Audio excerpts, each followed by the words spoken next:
Ya, jadi hari ini memang ada syuting untuk single lagu rohani kami, karena ini duet ya.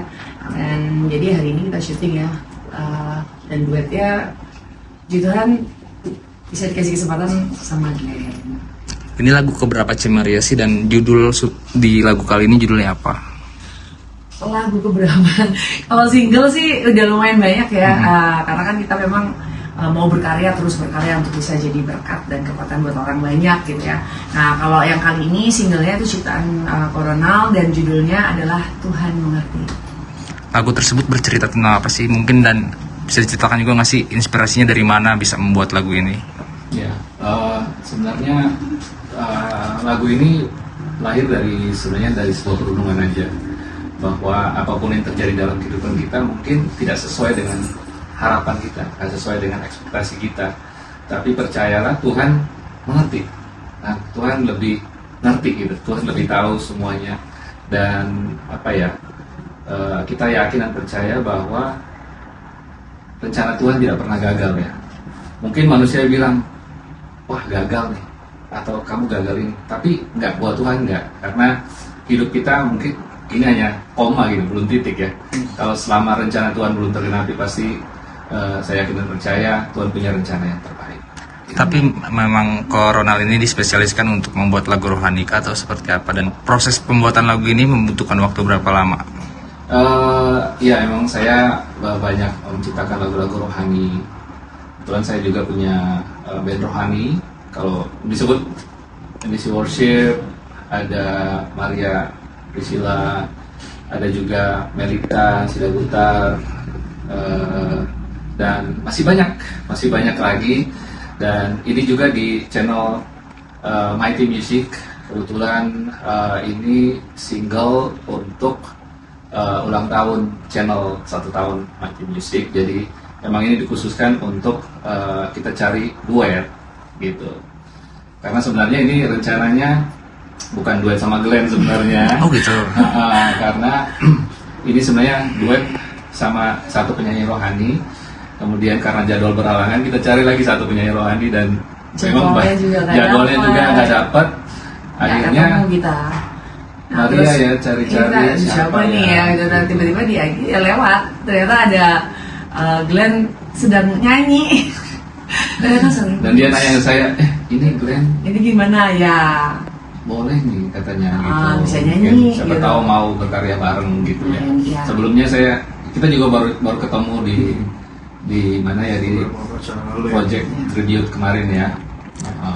Tapi Kak Glenn, mungkin respon pertama kali pada saat dihubungi itu seperti apa, dan kenapa mau Kak menerima tawaran ini? Ya, pertama kan dihubungi memang sama si Maria, hubungi bisa telepon nggak, akhirnya ngobrol telepon sama Coronal juga, sama Cici juga, tanyain mau nggak join untuk project ini gitu.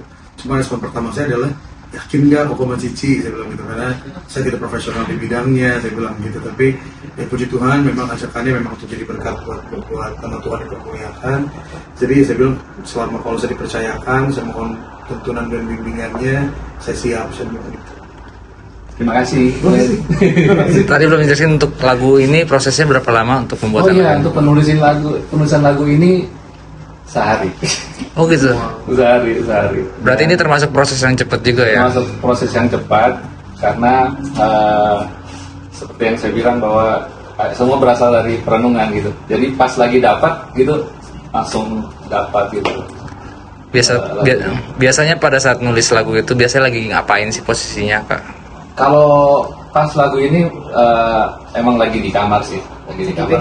Memang khusus untuk membuat lagu ini, gitu.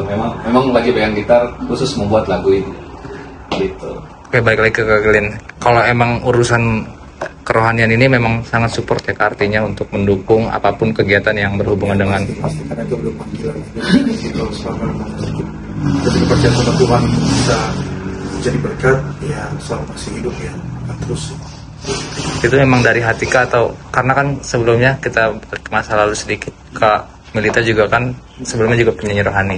Apakah itu termasuk Kakak meneruskan juga? Awalnya memang kami juga kan dulu bareng di divisi pujian penyembahan. Jadi memang kami udah dari lama sih dari Thailand terjun di bidang ini lah gitu. Tapi kalau dari Kak Glenn ini melihat sosok C. Maria seperti apa sih sebelumnya? Aku memang tahu lagu Si Maria Mokoko kan udah lama ya, dan juga kebetulan di Mokoko penulis beberapa lagu dari Melita juga, dan mereka banyak cerita dulu tentang Si Maria Mokoko ya. Jadi pas di kontak tuh seneng banget karena selama ini kan lagu-lagunya Cici sama Mokoko kita pakai buat ibadah pelayanan kita gitu. Itu sih. C, mungkin harapannya C di single kali ini seperti apa?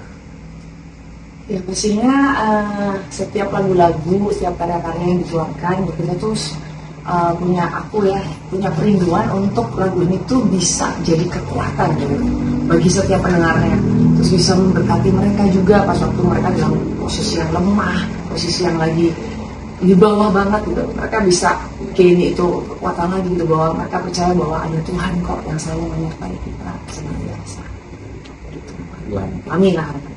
Ya, harapan saya juga setiap lagu yang saya ciptakan, memang ini kita rohani Kristen, tapi lagu-lagu yang ciptakan bukan untuk didengar hanya untuk umat Kristen, tapi untuk semua. Misalnya lagu Penolong yang Setia itu banyak juga ya yang terberkati lewat lagu itu. Waktu Tuhan, lagu Berkat Kemurahan, dan masih banyak lagi. Dan saya berharap bahwa orang-orang waktu mendengar lagu rohani itu mereka punya damai, punya semangat yang baru, punya kekuatan lah untuk menjalani hidup lewat keyakinan kita sendiri-sendiri gitu. Jadi bisa jadi berkat bukan hanya untuk gereja saja, tapi untuk semua orang yang mendengar gitu, karena Tuhan sayang semua orang. Amin. Yes. Kalau dari Kak Glenn mungkin sedikit harapannya seperti apa? Ya, harapannya pasti semoga lagu ini benar dari kata Papa bilang, supaya bukan hanya menjangkau suatu kalangan khusus, tapi lebih daripada itu gitu. Karena tujuan utamanya adalah supaya kita mengingat bahwa Sang Pencipta mengasihi kita semua. Yes. Kak, aku juga mau sedikit nanya dong, Kak, ini kan sudah banyak juga yang tahu C. Maria sebelumnya, dari lagunya, terus sampai ke orang-orangnya, bahkan sampai ke pelosok Papua pun udah tahu C. Maria. Kak, untuk sekarang ini resolusinya apa lagi sih Kak yang belum tercapai? Kalau aku sih simpel ya, maksudnya selama Tuhan ngasih kesempatan aku untuk bisa bernafas, untuk bisa hidup, ya pastinya aku akan terus berkarya gitu. Aku nggak akan pernah berhenti gitu, karena itu adalah satu ucapan syukur gitu, bahwa Tuhan sudah kasih aku talenta, apa yang bisa aku kembalikan gitu buat Tuhan. Ya pastinya talenta nyanyiku ini ya saya aku pasti lebih kembangin terus, aku berkarya lewat suaraku, dan ya itu harapannya semoga semuanya itu bisa berkati. Amin.